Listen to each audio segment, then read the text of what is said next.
അമിത മദ്യപാനം കുടുംബ ബന്ധങ്ങളെയാണ് പലപ്പോഴും തകർക്കുന്നത്. കൊല്ലം കൊട്ടാരക്കരയിൽ സഹോദരങ്ങൾ തമ്മിൽ മദ്യലഹരിയിലുണ്ടായ തർക്കം കത്തിക്കുത്തിൽ കലാശിച്ചു. കൊട്ടാരക്കര അമ്പലംകുന്ന് സ്വദേശി ശശിയാണ് ജ്യേഷ്ഠൻ സതീശനെ കുത്തിക്കൊലപ്പെടുത്താൻ ശ്രമിച്ചത്. സഹോദരന്റെ ആക്രമണത്തിൽ പരിക്കേറ്റ സതീശൻ തിരുവനന്തപുരം മെഡിക്കൽ കോളേജ് ആശുപത്രിയിൽ ചികിത്സയിലാണ്. കേസിൽ പ്രതി ശശിയെ പൂയപ്പള്ളി പോലീസ് അറസ്റ്റ് ചെയ്തു.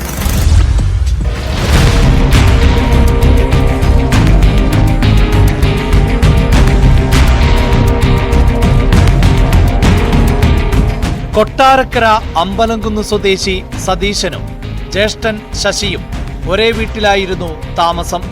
കഴിഞ്ഞ ദിവസം രാത്രി 8:30-നാണ് സംഭവങ്ങളുടെ തുടക്കം.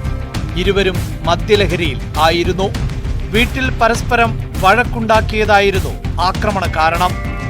പ്രകോപിതനായ ശശി കത്തികൊണ്ട് അനുജൻ സതീശനെ കുത്തിപ്പരിക്കേൽപ്പിക്കുകയായിരുന്നു.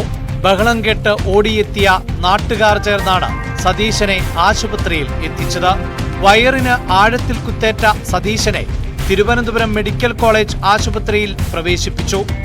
സംഭവത്തിന് ശേഷം ശശിയെ പൂയപ്പള്ളി പോലീസ് അറസ്റ്റ് ചെയ്തു.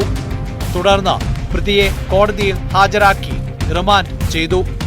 ഇരുവരും വീട്ടിൽ പ്രശ്നങ്ങൾ ഉണ്ടാക്കുന്നത് പതിവാണെന്നാണ് നാട്ടുകാർ പറയുന്നത്.